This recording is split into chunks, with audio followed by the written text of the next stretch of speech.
Wilayah perairan di Sumsel menjadi salah satu wilayah yang cukup rawan dalam gelaran pemilu mendatang, khususnya dalam proses penyebaran logistik, sehingga harus benar-benar diamankan agar tidak terjadi konflik. Mengantisipasi hal tersebut, dan Lanal Palembang Kolonel Laut Sandi Kurniawan yang dijumpai beberapa waktu lalu mengungkapkan jika Lanal Palembang siap untuk membantu KPU dalam proses penyebaran logistik pemilu.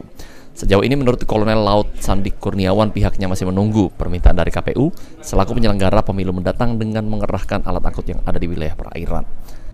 Sampai dengan saat ini kita belum mendapatkan permintaan untuk distribusi logistik pemilu ya. Tapi kalaupun itu nanti suatu saat ada permintaan itu, kita tentu siap dengan mengerahkan alat-alat angkut kita yang berada di sungai dan di perairan pesisir Sumatera bagian ini untuk distribusikan logistik pemilu. Sejauh ini menurut dan Lanal Palembang, pihaknya telah memetakan sejumlah wilayah perairan yang dianggap rawan dalam proses pelaksanaan pemilu mendatang. Firman Hidayat, PAL TV.